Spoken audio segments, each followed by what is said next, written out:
Hello and welcome back to Turn to Page. um, well, if you're watching this on YouTube, you're thinking, when did you leave? But yeah, we've been. Or what is this? What is this too? Yeah. But yeah, we last year was our last episode, and we basically made this book podcast to get more reading on us. But mostly just to talk about Harry Potter. To talk about books in general, we just wanted to start off with Jerry with Harry Potter. Jerry Potter. Yeah, but we had two other hosts, Kyle and Peter, with us, and we all got busy. We all got very, very busy, and we just hadn't done it. Like I said, our last podcast was literally last year. And yeah, so finally Al and I decided to just keep it going, but we're not going to talk about Harry Potter. We're just going to talk about whatever other books comes up to mind. We'll talk about whatever the upcoming ones we'll talk about at the end. But for this episode, we're just going to talk about all the books that we've read in that past year, which reading for me, it's not really a lot. It was just mostly audiobooks that I went through. But yeah. Yeah, so it's gonna be kind of different now. We're not gonna go do the old format we did where we each talked about a chapter.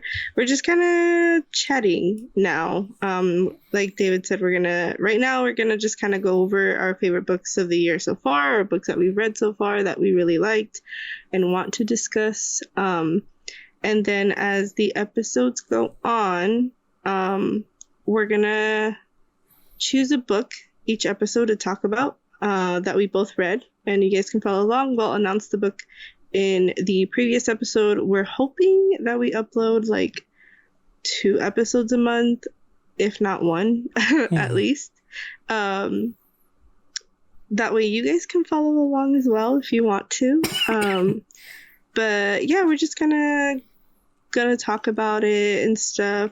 We do have something planned for the end of the year, but that's a later announcement. So yeah. But yeah.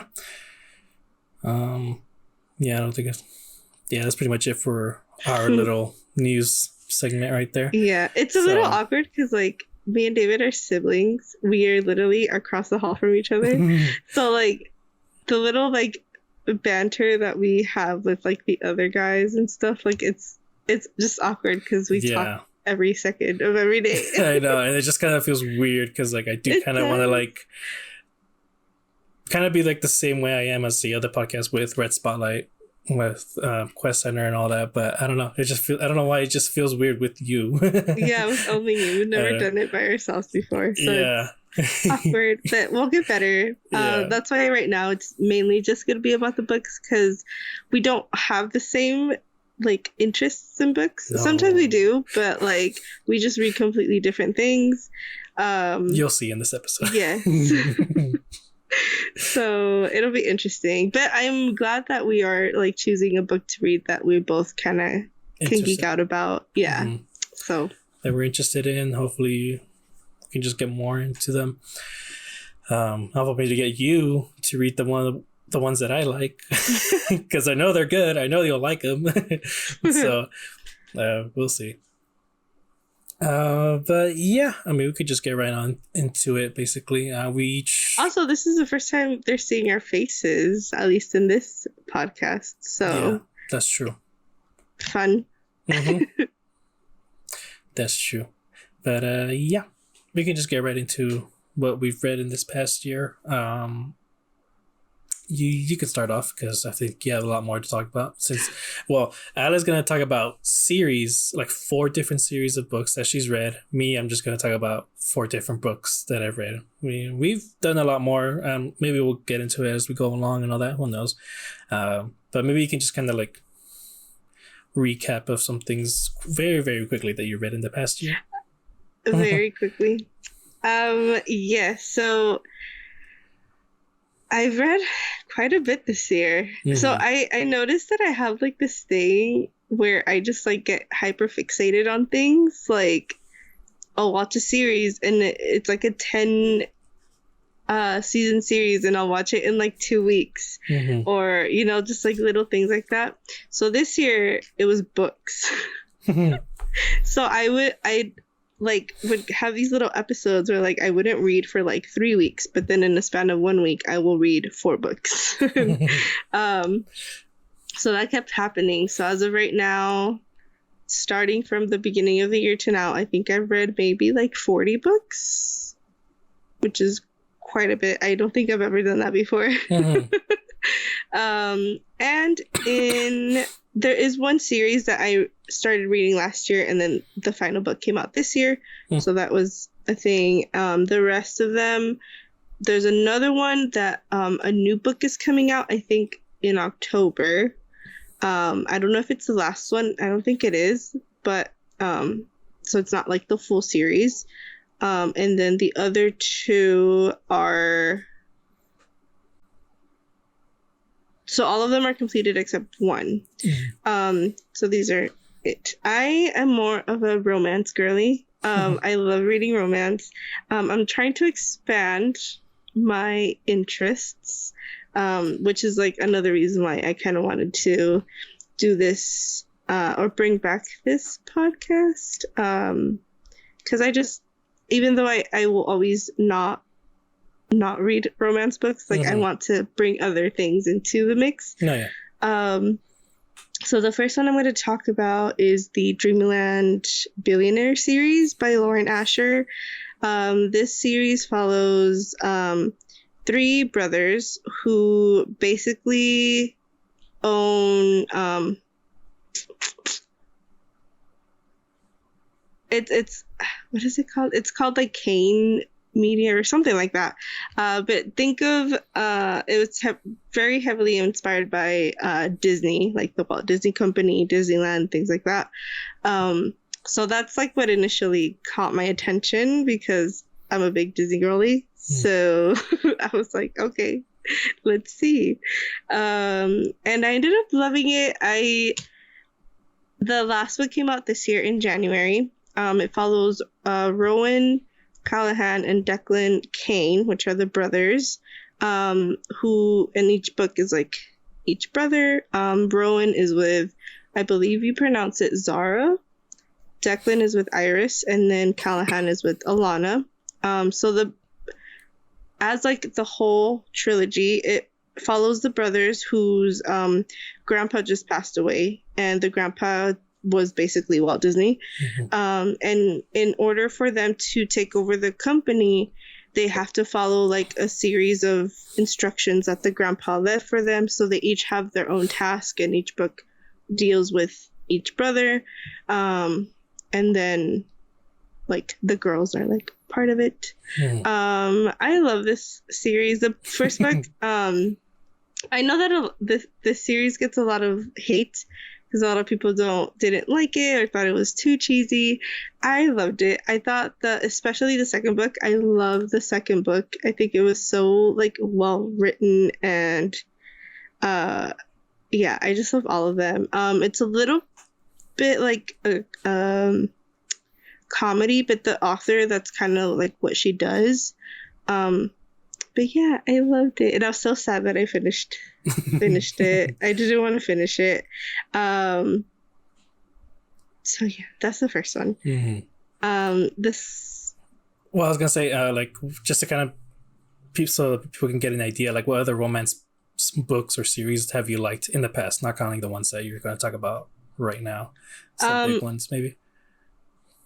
Twilight. Yeah, I was trying to get you to bring that up, just so people can have an idea of like that was. She's like, I think that was the first time, like when I read Twilight, that was the first time that I was like, oh my god, I just like became obsessed, and I read the books before the movies, and I was like, I was in it. I'm still in it. I still love having like my Twilight like movie rewatches. I actually have not read the books since that initial time, but also because I don't have all of them. That's true. I ended up letting somebody borrow them, and they never gave it back. But I still have the first book. I do actually like want to go back and read it. I know I have like the last one that came out a few years ago, which I believe is called Midnight Sun, which is Twilight, but from Edward's point of view. I have not read that one, so I do need to do that. But yeah, that's where like this all comes from. I would actually be down to reach the Twilight books, because I actually did try when you first read them. Yeah, because I would go up to every chapter and yeah, just be like, this happened. And, it's always, I think I read the first book in like a day, which again, I was not a big reader back then. So for me to do that was like a big deal. Mom and Dad literally grounded you by stopping you. They grounded you by taking away your books. Yeah, because I would just, it was bad. Yeah. But yeah, actually, I wouldn't mind if we do actually like read the books. They're so cheesy, but I love them.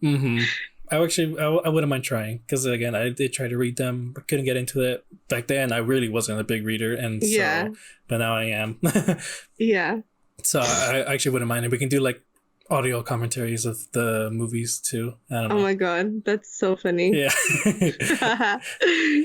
But yeah. And and for like my taste in books, I don't mind romance. I actually like, my thing is more so like sci-fi fantasy plot. But like I also do want like a big plot. Like one of my favorites series is the Chaos Walking series. That's the Knife of Never Letting Go, Ask and the Answer, and Monsters of Men. One of the biggest reasons why I love that one is because there's not much. It's not so much a romance, but it's like I don't know how you would explain it. Basically, like the two characters, they're always separated by the second and third books, and you just want them to be together. Like you just want this, whatever this situation is happening, you want that to end just so they can be together. And that's like the biggest thing why I love those books, because I'm just kind of like, just be together already. And like I literally started re-listening to it a couple weeks ago, and I finished the audiobooks in like 3 weeks. And that was like the 5th time listening to them, just because I really love that series. So like I really don't mind romance in books and all that. It's just I think it might be difficult for me to get into when that's like the main focus. Yeah. Because then I know another one is Bookshop in the Corner. That one's not heavily romance or anything like that, but like the character does go through like she meets one guy, kind of falls in love with another, and all that. And it wasn't my biggest thing, but I just really love the character, because she's kind of like taking this chance of starting new with her life and all that, blah blah blah. But yeah, I'm not against it. But yeah. So also, I forgot to show, this is the only book series, that the Dreamland one, that I actually have. All of them. Again, obsessed. Also, I love the cover of these books. So like each like I said, each book has like a thing, right? And since it's like very obviously, like again, it's like basically the Walt Disney Company, so like the cover of every book is like sketches of like what each, like something that has like to do with the story and stuff. The last one you just showed, it was basically Disney Castle. Yeah, that's the first one. I love it. It's so good. I love them. So yeah, the second one that I'm going to talk about is called sorry. I was thinking you talk about one series and I talk about one book. Oh, okay. Switch back and forth. Yeah. So speaking of romance, I do have this one. So last year when we were reading the Harry Potter books, I was also reading all of the Percy Jackson books. Like I already finished the audiobooks for Percy Jackson and the Olympians and Heroes of Olympus. I just haven't started on Trials of Apollo. But I finally got the book set of those, and I was just like, I'm gonna reread them so I can like lead up to those. But like literally that whole year last year was just Percy Jackson books. It was the series, it was the other books, the Camp Half-Blood Confidentiality, Kane Chronicles and all that. Like I was really, really into it. And so it was really a good thing for me to reread those, because if I kind of like prepared me to read this one, The Sun and the Star, Nico D'Angelo adventure. So basically, if you read the books, you know the character Nico D'Angelo. He comes out in the third book on Percy Jackson and the Olympians. Blah blah blah. And he is just one of the most loved characters in the entire series, because he did not have a good life. It was very, very rough. I don't know if I should spoil it. His godly parent is probably the one you would not want to have the most. At least when you first start the series. Now everyone was kind of like, hey, he's a pretty good dad. I just spoiled it. God damn it. Hopefully nobody understood what I said. But yeah, so everyone was just kind of like very excited about this, because one of the biggest reveals in the series is that he is gay. And so people were very excited about this because it's him and his boyfriend going on an adventure, basically. And so people were kind of wondering, okay, this quest that they're going on is very dangerous, and they're definitely going to compare these characters to that of Percy and Annabeth, the main couple in the series, you know. And for me, at least, I think they did a really good job at like really breaking down their relationship, how they started it, how they kept, how they were when they first met, how they were when the beginning of the relationship, and also how they're kind of pulling through in this adventure. Because you literally have you have Nico, who like kind of has darkness all over him, not just metaphorically, like literally his powers are kind of like derived from darkness and all that. And then you have Will, who is the son of Apollo, god of the sun. He is literal light. And so, I mean, that's just kind of like match made in heaven almost, you know, in terms of like book romance, you know, like you just kind of have to do that, right? Mm-hmm. And it's just really cool how they kind of like work together to get through this quest, but also what they kind of learn about relationships and all that. And I mean, the ending of that book, you saw me, I broke down crying trying to explain just one scene that happened to him, just because I really do love this character too. He had a tough life. He's a bit of a loner, and he's just kind of struggling to kind of like reach out to other people, and he does that at the end. He literally reaches out to someone and just kind of tries to have a conversation with them. And so yeah, this I think this one also was interesting because Rick Riordan wrote this with another author. He's a queer author, Mark Oshiro. I can't remember the last book he wrote. Dang it, should have looked it up. He wrote one before this book came out, and you know it was pretty big. It was going pretty big and all that. And yeah. And just people love him. During the book tour, everyone just kept talking about him. Like, he's so much fun. He's like, he definitely feels like Nico or something like that. And so it was kind of interesting that he co-wrote it with someone. But yeah. Nice. Mm-hmm. Yes, so my second one is the Queen Cove series by Stephanie Archer. Again, another book of brothers. Each book follows each brother. This one doesn't have like a task or something that they each have to do. Mm-hmm. But this is a romantic comedy, which was, so all of these are a little like comedy-esque, but I think this one is like the one that's like more heavily like a romantic comedy. Mm-hmm. And I loved it. I've never been like a huge comedy person, like even like movies and stuff like that. Like I was never really into them. But yeah, this one like changed my mind about all of that. I loved it so much. Each like brother has like their own sense of like what's it called, like humor, and like they're all so different from each other, and yeah, it's so funny. So this one follows Emmett and Avery in the first one, Wyatt and Hannah in the second one, Holden and Sadie in the third one, and then Finn and Olivia in the last one. each book is kind of different from each other, like the type of relationship that they show, and like the characters have all like super different personalities. I think the last one is like the most fun one out of all of them. But I enjoyed all of them altogether. So I don't think that you like, and then you can read them like you don't have to read all of them in order to like understand what's going on. Like the last one, the Dreamland one, I feel like you do kind of have to read the other ones, because if you start in the second one, they don't really explain like why they're doing these things like as much as the first one, right?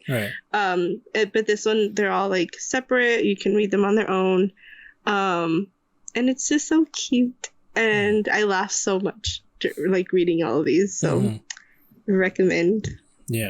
Actually, I didn't think of that. And the Sun and the Star one, actually, I don't know if I would say it's a complaint of mine, but like you do kind of have to read the past books. They explain some stuff in the past books and all that to kind of like give you context and all that, but I feel like you do kind of have to read all 15 books in order to kind of understand. And then this one, I feel like it's like interesting because it's like it's a small town romance also. So like the reason why it's called Queen's Cove is because it takes place in a small town called Queen's Cove.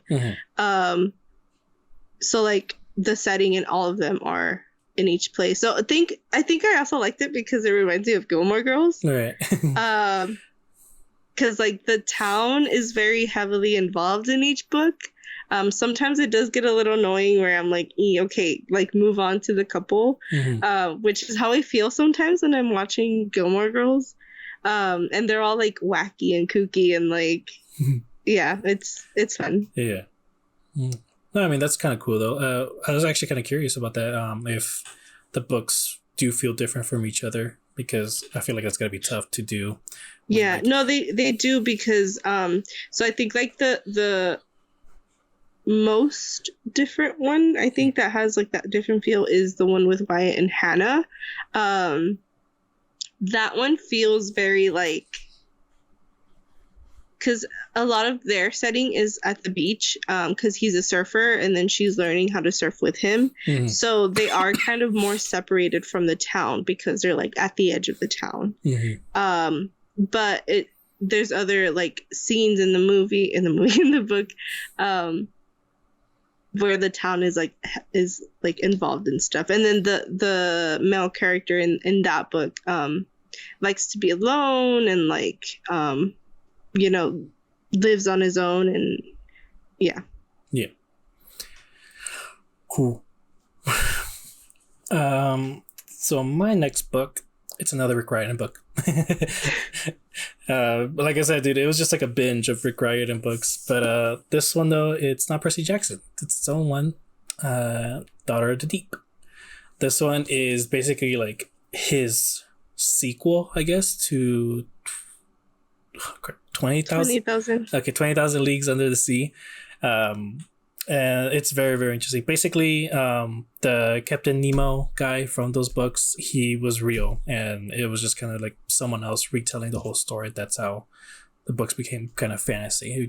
No one would believe that a submarine made back then could just be made and all that. But you find out that the main character is the descendant of Captain Nemo, and she is the only one that can save her school. That was kind of pretty much created by the person who wrote those books, I think. I can't remember. So basically, she goes to a school basically, and they teach them just how to be like the best like Marines, or either like marine biologists, soldiers and all that. And that school gets attacked by a different one, basically like their competitors and all that. And she is the only one that can save it, because it's only like her DNA that can pretty much get in contact with the submarine that was in 20,000 Leagues Under the Sea. And this one might be like my favorite Rick Riordan book, just because he fucking killed it from beginning and the end.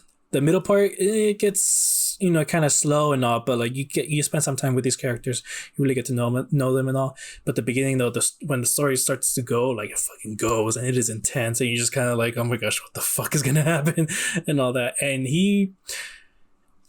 this just shows like how he can improve so much and all that, because this is something like it's, I don't know, to me it's kind of hard to see someone progress in their art and all that. They either kind of like stay the same, or they just kind of like got something right and they kind of just want to stick with that, which is totally fine and all that. But him though, he does get better. His world building is so great in this. Gets into the details of how the school works, how the school is kind of like divided into different not classes, but like subjects, I guess you can say, because there's one sect of students who are just kind of like learning to be soldiers, and ones that kind of they learn espionage. That's what they learn too. And so it's very interesting, the world they created. I think this one is actually turning into a movie. I don't know by who. I want to say Netflix, but it could be wrong. So that's very excited. I'm very excited how to like how they kind of like portray this, because it should be kind of easy. Like the plot isn't that difficult, but they're gonna need a lot of CGI on this, and we'll see if they get the budget for that. Yeah. So I'm very curious. But I love the characters, what she goes through, what she has to deal with, and all that. And at the very end, the way she dealt with it, she has a brother, and the kind of drama between that, like how it gets resolved, was really, really great. I actually I didn't tear up or anything, but I kind of got emotional. Like, God damn, this is great, and all that. And I do love the other characters. Okay, well, this is gonna be a weird cut, but I don't know where to go from here. My turn. Okay. Wait, no. Sorry. Okay. Basically, it's really interesting the way like reading all these books and then getting to this and just kind of seeing how much Rick Riordan has like improved on his writing in terms of world building, like moving the plot forward and all that, making it like kind of like making it move fast and all that, and making it really interesting. It's really, really impressive, and it makes this one of my favorites, because like the last one that like the one that like really impressed me the most out of all his other books before this one, it was The Last Olympian, because that one, like, again, from beginning to end, the plot just moves, and it doesn't stop, and it comes to a great conclusion and all that. So yeah, definitely, it's not part of a series. This is all standalone. You don't have to read 20,000 Leagues Under the Sea. Yeah, 13 books, and you don't have to read 20,000 Leagues Under the Sea to understand it. It's its own story, and it's very, very interesting. And this is one book that I actually read in like 2 or 3 days, and I get into it too. I can read super fast. Okay, your turn. So yeah, the next one I'm going to talk about is called The Miles High Club by T.L. Swan. Again, back with my series of brothers. Mm-hmm. Each book follows a brother. This one is 4 books. It's 4 books and then an epilogue book, which I really enjoyed. This one follows Jameson and Emily, Tristan and Claire, Elliot and Kate, and Christopher and Hayden. There is one book that I was like, okay, I don't know about this one, which is the Elliot and Claire one. Elliot and Kate one, which is the 3rd book. But I loved all of them. The second one is especially my favorite one. This one follows Tristan and Claire. It's a little bit of an age gap, and she's older, which is fun to read. It's not that big of an age gap. It's like 3-4 years. But Claire, I don't know. I like this one because it was like, so it's the Miles brothers, and they have Miles Media, which is like a multimedia like company. And then there's, like I said, Tristan in this one, and then there's Claire, And she has her own company as well. It was her dead husband's company. She's a widow and she has 3 kids, and again, he's younger, so it's like him coming into this family and like they're figuring stuff out. I believe it was maybe between like 3 to 5 years between like when the husband passed away. I think like it wasn't like that long ago, so it's still like, you know, she still is affected by it. And there's like a point in the book where she like completely breaks down because she feels guilty. But this one is also, I think, the funniest one out of all of them, which is why I also like it. But he's like super sweet, and like I love him. Like it talks about like his relationship with the kids as well. Because like in the beginning of the book he's like, ew, kids, no, blah blah blah. And obviously like if he wants to be with her, like that's like the main thing, like you have to get along with the kids. So he like tries and stuff, and there's like there's 3 kids. The older one I think is 17 or 18, and then there's a middle one who's like the troublemaker. And they start playing like pranks on each other. So it's super fun, and again, he's so sweet, and she's like trying to be a mom that does it all, and you know, trying to figure out life after everything that happened, and it's just so cute. The last one I also really like. This one, it's the youngest brother, and he's like the rich spoiled kid, and all of his brothers are like making fun of him because they know that he's like the spoiled one and does whatever he wants and this and that. And he ends up taking a year off to go backpacking through Europe without any money, without any help, without anything.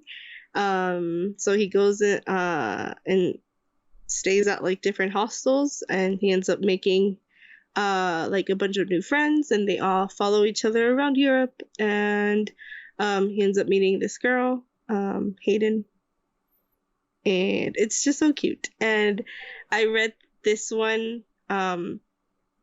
before we went to Japan, so, and like in between when I went to Europe last year, so it's like fun to, you know, because I'm in like that travel bug era in me. So it's like fun to read about like the different places that they go, the people they meet, and stuff like that. Right. But yeah. Nice. I found what I was looking for. Oh my god. But yeah, basically, I mean, I can't remember what I was trying to go for with this thing, but like basically, you know, some people were very surprised that he acknowledged his.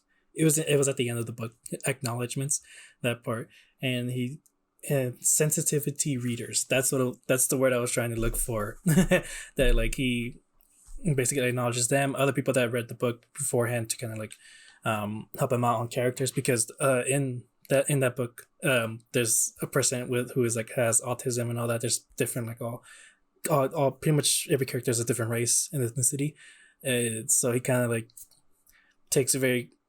he's very careful as to how he portrays each and every one of them, and each and every one of them I do really like the characters. And so yeah, he did a good job on that. at least I think I did. I don't know much about some of these character situations and all that, but yeah, it's just always that is the fun part in Rick Riordan's book, is that he always tries to improve and like bring in different kinds of characters into his books. That was something that happened in Percy Jackson. Literally the first series, all the characters of color basically get killed off in those books. And so we were kind of like, can we get more people of color? And then that's what Heroes of Olympus did. He brought in an Asian Canadian guy, a Latino, a black girl. I think she might have been Italian. I could be wrong. But yeah, he brought in more of that. And I mean, those books weren't perfect because of that. Because some people did have like trouble on how he portrayed some of these characters and all that. Some of it a little bit stereotypical, some of it just kind of could have hit harder but he's on trying, it. Yeah, but that's the thing though, is like he is very much trying, and he's doing that now with the show. And some people want to complain about it, and it's annoying. But yeah, I'll talk about that more when we get to like those books someday. We'll see. Oh, I don't have the book for that. Okay, but yeah, my next book that I wanted to bring up was Aragon. What's it called? I had it. Fuck, I can't remember. It's a name of the like the series and all that. I thought the series was called Aragon, but no, it's just the first book called Aragon, and then but the whole series has a different name. Oh, it's gonna kill me now, but oh well. This is what you prepared. You're mad at me, but I had it in my mind, but I brought up all the other books and all that. And so, Inherited Cycle. I remember now. See? You remember? You mean you looked it up? Nope. I didn't even type in the words. Okay, you would have heard. You would have heard clickety clicks. Okay, but I remembered. Yeah, Inherited Cycle. That's the name of the series, and I actually really liked the movie when it first came out. I was just kind of I was a kid, and I was just like dragons, cool, and all that. But yeah, but ever since the movie, I wanted to get into the books, see how it's different and all that, and I finally did. I listened to the audiobook is what I did, and I really liked it. I really did like the world. I loved how the magic works in there and all that, and I liked the characters a whole lot more than I did in the movies. I think the movie did a good job, an okay job, like portraying the characters and all that. Like the main character is very much a child in the first book, and then I started the second one. I stopped listening though because I cannot get into how the narrator was portraying the dragon. In the movies, it was very much a woman doing the voices, and she had like this nice soft voice. And in the audiobooks, he's just like, "Aragon, we have to fight," and all that. I was like, "Oh my god, no, I can't." I went through one book, I just can't get into it. So yeah, hopefully one day I'll get back into those. And I mean, the second book is so interesting. I won't get into that, but first one, yeah, I very much liked that the Aragon is just pretty much a kid in those books, and he kind of does grow up a bit in that first one. I love the magic. I love the dragons.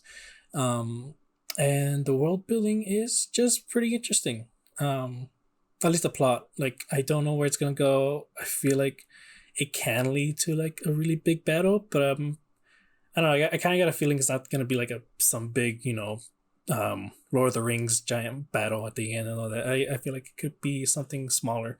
So we'll see how it goes. But yeah.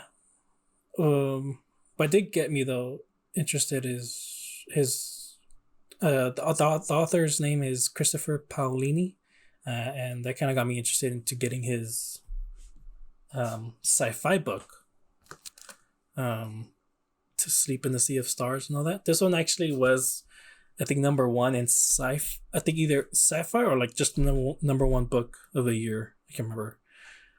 So yeah, I'm interested.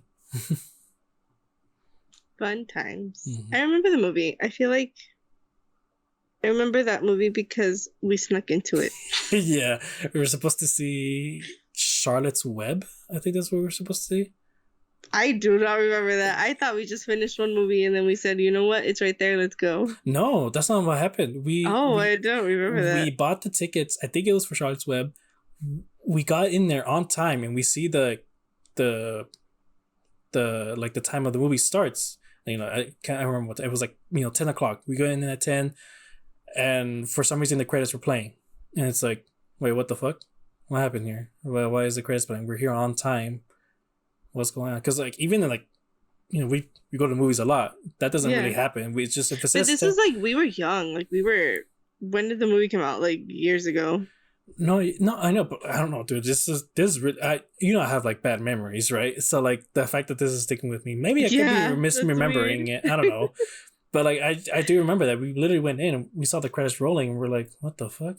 What's happening? Yeah, so I do not remember that. Yeah, so we just went out and we were like, Aragon's about to start. And so, yeah, it was just weird. And so, yeah, we saw that movie instead. That's so funny. Yeah. We probably just went into the wrong movie theater. No, dude, no. I specifically remember us being so confused as to why the credits were rolling, and then we just snuck into Aragon. I like how we did that instead of just like going to go ask somebody like, hey, what's going on? Mm-hmm.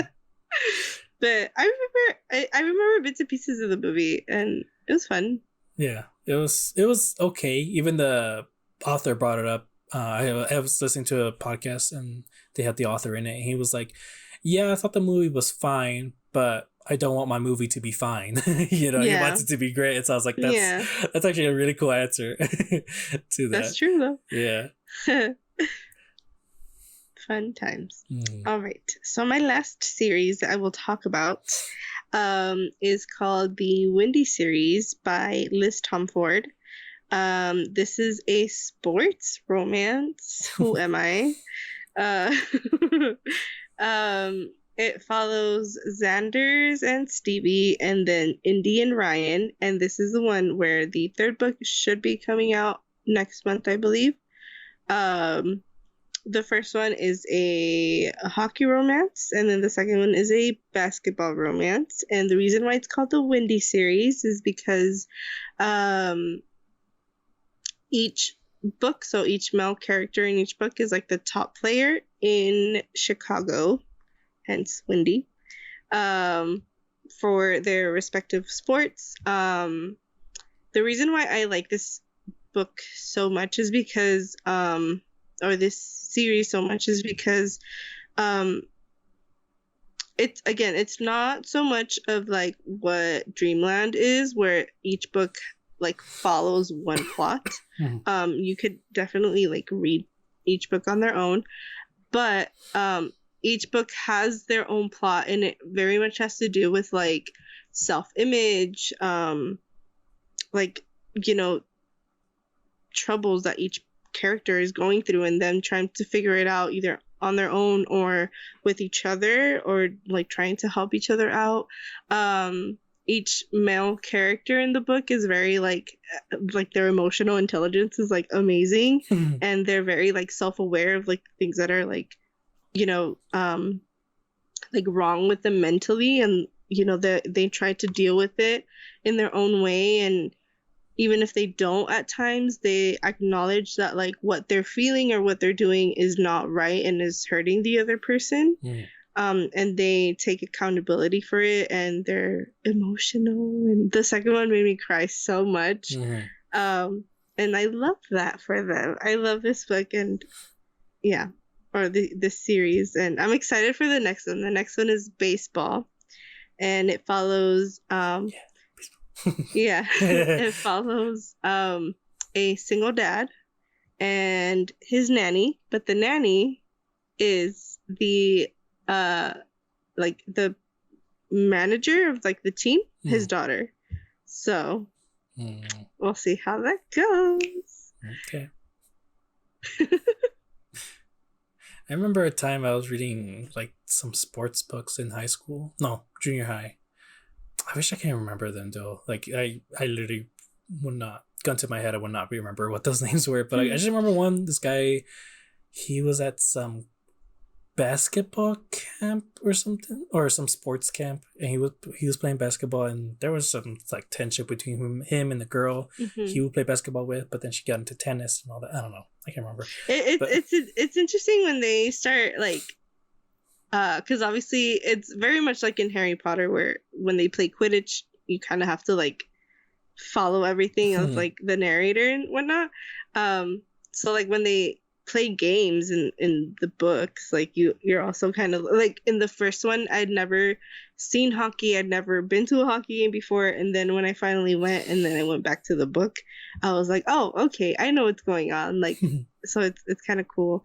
I read a baseball book before, aka Twilight. Oh my god. No, that's not. So I'm excited for the next one.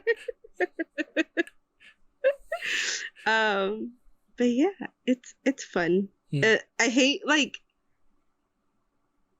because I believe in each book the male characters get hurt at one point, and I'm just like, ugh. So every time I read like a sports book, I'm just like, they're about to get hurt. They're about to get hurt. But yeah, those are all my books. That's cool. Yeah. What's my last one? Oh, yeah. Right. My last one is this one, The Last Fallen Star. This one, it's a Rick Riordan presents books, meaning that it's not written by him, but he gets a whole bunch of people from different races and ethnicities, and they write about their own mythology from what either they grew up on or just they kind of like, knew about from their parents. And this one is Korean mythology. Yeah. And it is about a girl who was adopted by a family, and she's the only one that doesn't have magic in the family, obviously, because she just didn't come from that line and she was adopted. But basically there are different clans and each one deals with a different set of magic. I think her family deals with healing, other ones deal with, they're physically strong, faster, and all that. Other ones, I think, deal with, just kind of different types of nature and all that. Mm-hmm. But she finds out something about her birth parents. and I thought, like, because it's a Rick Riordan presents, I thought, oh, maybe she's like a descendant of one of the gods, her patron goddess, or something. Like, I thought that was gonna be that, but no, something else. I thought it was gonna be a Encanto situation. Encanto. Okay. I get you. Where she's the only one that doesn't have powers. She has to deal with that. That would have been interesting too, but I like what they did with this. Like, but no, this is way better. My one thing is that they bring technology into this, and I can go along with it, but it feels a bit of a stretch. I think that's my one complaint about it. But I mean, like I said, I can move along with it and all that. It's fine. But ultimately, though, I did love her struggle with like her realization of her birth parents and all that, and how that deals with her friends, how her friends deal with it. Very good, a lot of drama. I loved it. The ending of it, did not expect it. Something happens where it's not permanent, but she kind of does lose her family. At the end, it's really, really interesting. So yeah, there's two other books. I think the last one came out this year, and I wanted to get it, but it was a hardcover, and I was like, I think I'll just wait till they're both on these kinds of covers. So yeah, I've read like all the other ones too, but this one I wanted to get specifically because there's a Percy Jackson podcast that I listened to, and this is like the only one that they've done like a podcast about on this series and nothing else. And so I was just like, all right, I'll try it out, since like seems like really, really interested in this one out of all the other ones. So yeah, I actually tried getting it the last time we went to Barnes and Noble. The second book, I think it's Last Fallen Moon, but I couldn't find it. It was only this one, and I was just like, really? Come on, Barnes and Nobles, you failed me. That's kidding. But yeah, this one, I mean, it's short. It's really good. I really liked it. So the other ones have been like really long. Really. Yeah. But yeah, those are the books we read. I mean, there's a whole bunch more, but we're gonna be here for hours. And some of them are, some of them, not all of them. Mm-hmm. But it's been fun. Yeah. Anything that you are reading at the moment besides what we're going to talk about at the end? Yeah. I brought up To Sleep in the Sea of Stars, Christopher Paolini. So I definitely want to read that. And then I got this one. Look out for the little guy. If you saw Ant-Man Quantumania, this is the book that Ant-Man wrote that kind of like got him rich and all that.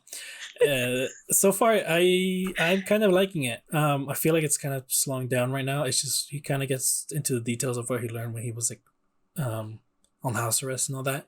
And it's okay, that part, but I mean, we'll see how when he gets into like the actiony parts of like learning to be part of the adventures or something. But I really like that they explained though as to why he wrote the book, and it was, you know, I don't mind explaining. I don't think it's that big of a spoiler, or you know, either you hated Quantumania so much that you don't want to read this book, or you're just not interested at all. So basically the reason why is because he was in both worlds, you know, and for a short time, basically, you know, you know how it was before people got disappeared, before Thanos snapped and all that.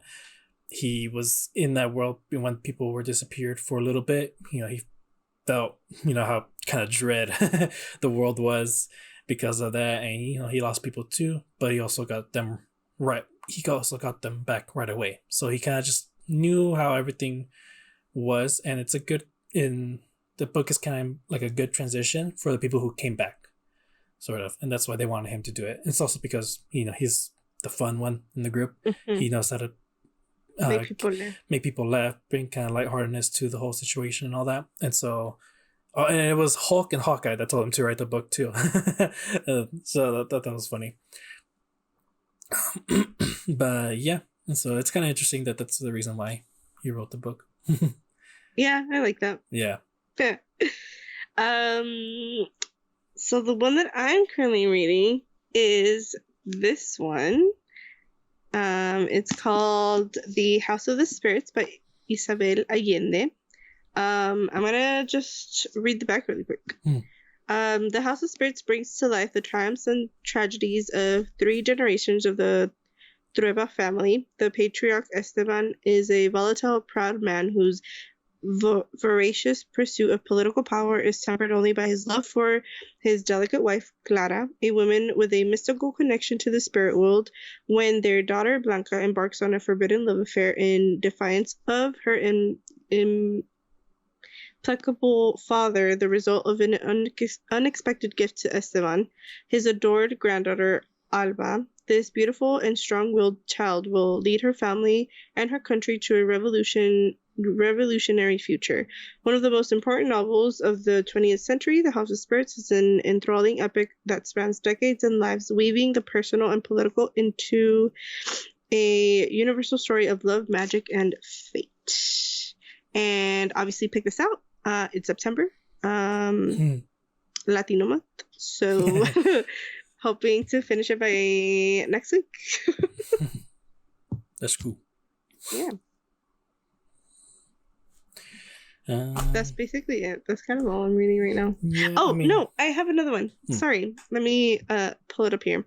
I'm like in the first chapter. Like I haven't read the whole thing. Give me 1 second. Oh well, I just remembered one. There's a new book coming out in, what day is it? 24. 2 days comes out, but I'm not getting my book till October maybe. Percy Jackson and the Olympians, Chalice of the Gods. This is technically like the 17th book in the Percy Jackson series, but they're making it book 6 of Percy Jackson and the Olympians. Oh yeah. You told me about this one. And so this one, you haven't read it yet? I haven't. No, it hasn't even come out yet. So this one though. I said currently reading, sir. I know, but this is one coming up, and it's, you know, I'm gonna talk about it, you know, the next time we do this podcast, probably, or maybe the second one after this. Oh, like it's almost coming out. Yeah, it's almost coming out. Oh, okay. You know, I'm gonna finish it in a day, so yeah, that's one book I'm excited to read soon. Yeah. The other one that I'm reading is called Morbidly Yours by Ivy Fairbanks. This is, you know, for spoopy season. It follows a girl who moved to I can't remember if it's Scotland or Ireland, but she moved into an apartment next to a what's it called? Next to a, is it a mortuary? Where they have like the viewings when somebody dies. Okay. Yeah, I think so. Is that what it's called? Yeah. So she moves next door to one of those, and she ends up meeting like I guess he's like the owner, but he's like this loner. The way they described him is like, think of Edward in Twilight. But like he like is the one that preps him for like the funeral and all that stuff, and he's like a loner and he looks like a vampire, but he's not a vampire. And then the girl is like this like happy like cheery girl, and yeah, for spooky season. That's cool. Yeah, for spooky season, I mean, I don't think I have one that like I want to read on my own. Yeah, I think I'm just trying to stick with the sci-fi ones that I have. Yeah. Oh, actually, like I don't know. I would consider it scary, but there's an audiobook that I'm listening to called what? You didn't hear that? No, I can't hear anything with my earphones. Oh, okay. Well, somebody just made a weird noise. Oh, maybe I'll listen to it. I don't know. I was like, oh yeah, Impact Winter. That's the audiobook that I listened to.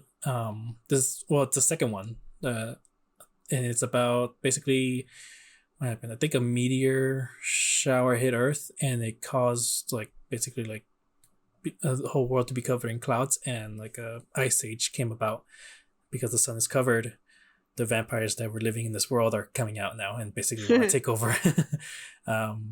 Yeah. So there's some like I guess scary parts. Like in the audio, you hear like monsters like running around and everything. And if you got good earphones, you can like hear them. It's almost like they're actually walking behind you. Oh, interesting. Yeah, they do that. I don't like that. It was cool. That's so scary. I think on the first one, I was still working at the grocery store, and at one point, the earphones that I had, I literally like hear someone calling. Like I can't remember what it was. The sound was exactly, but like it sounded like someone behind me was making noise, and they literally went, "What?" And I was like, "Oh fuck!" It was the audiobook. God damn it! That is so funny. Yeah, but I love those kinds of audiobooks that really like, put in an environment. My one complaint though is that it kind of it's just sort of a radio show. Basically, like they kind of just whatever situation they're at, it's just dialogue between characters. Okay. It's not like what was it? Sandman, where like someone's narrating like what's happening in the situation. You know, this character is walking in the hallways and blah blah blah. The hallways are filled with this and this and this and all that. It's like Impact Winter doesn't do that. It's just kind of like we're going this place, cool, and then they're in the place, and then they're just talking. So like, there's nothing for me to like imagine. Sort of, I'm just kind of listening to these characters talk. Okay. So that's kind of my one complaint. So cool. So, do you want to talk about what book we're gonna be reading in the next 2 weeks? Yeah. So the first one we're gonna read is this one. We have always lived in the castle. I was reading it backwards. So I'm like, We Have Always Lived in the Castle by Shirley Jackson. Yeah. So again, October spooky season. We are big fans of the Netflix show The Haunting of Hill House. Yeah. Of or at? The Haunting of Hill House, I think. Of Hill House. Yes. We were always confused by that. I can't remember. Yeah. We always said either Haunting of Hill House or Haunting at Hill House. But they know what we mean. Yes. Which is I have not read the book for that one, but they have said that the show was a bit better. And different, but it's by the same author. So I'm excited to read this one. I've heard many good things. It's a short story, so short for the first time. We'll see how it goes. But I'm so excited. This one is a movie as well. I haven't seen the movie either, so maybe we can watch it before we talk about the book as well. That way we could talk about it together. It's 152 pages. So yeah. So I've never read like a really scary book like this. Same. So I've read a little bit of it, but I didn't really get to like the scary bits. I think. Yeah, same. So I never felt like scared. So we'll see how it goes. I'm so excited. Yeah, I Yeah, I haven't read one where I don't know if this book deals with like demons or something like that. To me, that's horror. Why don't you read the back? It's in the here. Wait, no.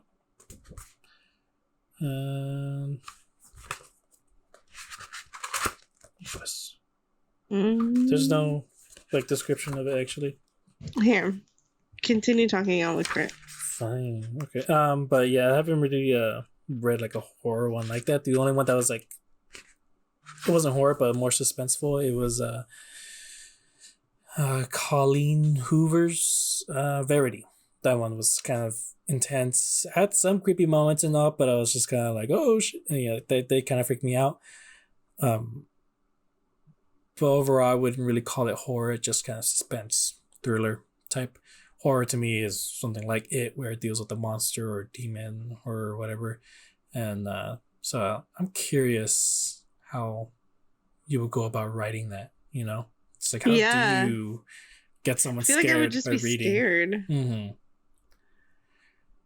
Yeah, and we're scaredy cats too. So like, it shouldn't be that hard for for us to be scared on the horror book, but we'll see. I mean, like I said, Verity did kind of like had some moments where I kind of freaked out.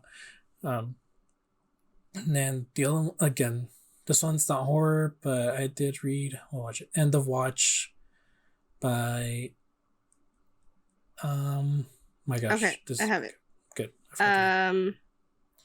Mary Cat Blackwood lives in the family estate with her sister Constance, and her uncle Julian. Not long ago, there were 7 Blackwoods until a fatal dose of arsenic found its way into the sugar bowl one terrible night.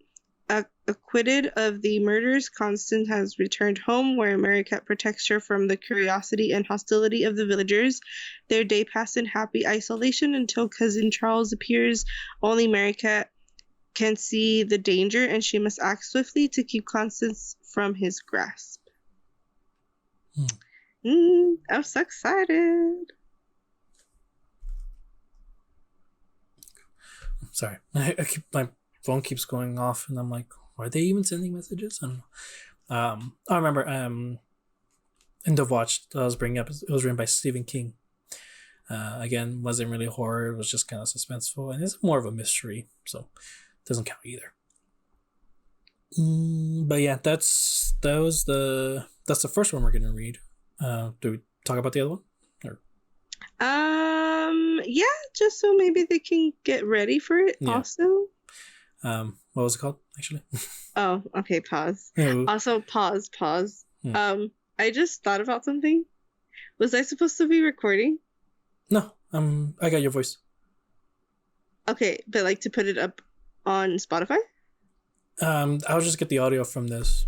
Okay. Yeah. I got scared. I literally just thought about it right now. Yeah, I thought about asking, like, should we get Audacity? But I'm kind of like, I don't want to bring it up.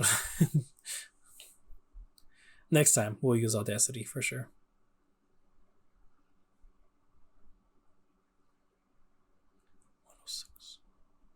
Sorry, I'm trying to get the description for this one as well. Here's this one.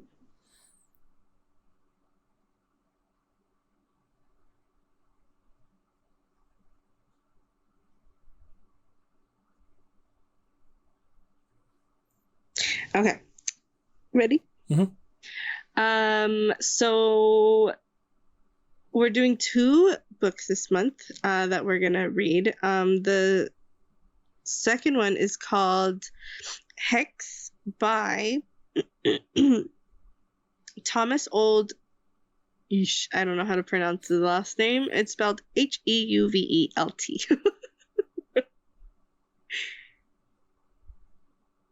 Yeah, nope. I don't even want to try. Yeah.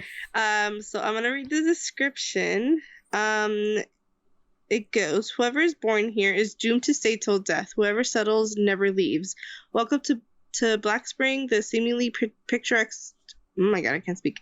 The seemingly picturesque Hudson Valley town haunted by the Black Rock Witch, a 17th century woman whose eyes and mouth are sewn shut, muzzled. She walks the streets and enters homes at will. She stands next to children's bed for nights on end. Everybody knows that her eyes may never be open or the consequences will be too terrible to bear. The elders of Black Spring have ritually quarantined the town by using high-tech surveillance to prevent their curse from spreading. Frustrated with being kept in lockdown, the town's teenagers decide to break their strict regulations and go viral with the haunting, but in so doing, they send the town spiraling into dark medieval practices of the distant past. This chilling novel heralds the arrival of an exciting new voice in mainstream horror dark fantasy, meaning the author.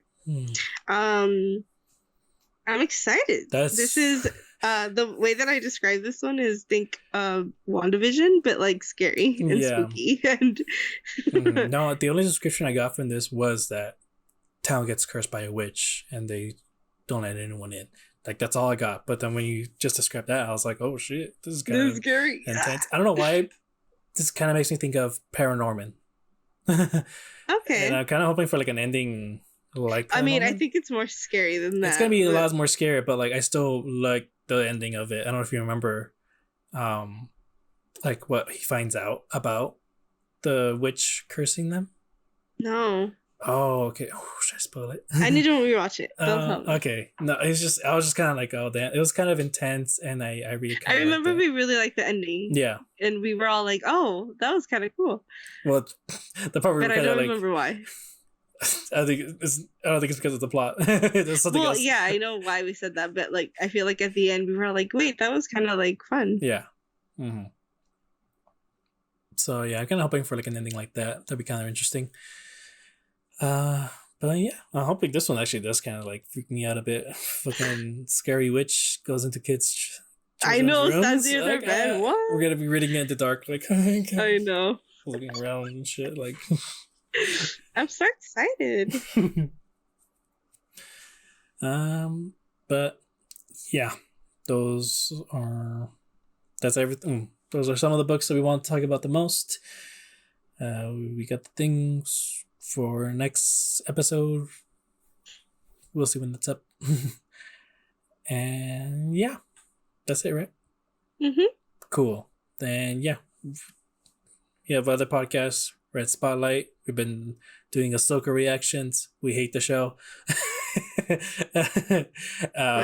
Yeah, we actually haven't talked about any of like new movies or anything coming out. I don't think we just haven't seen anything, honestly.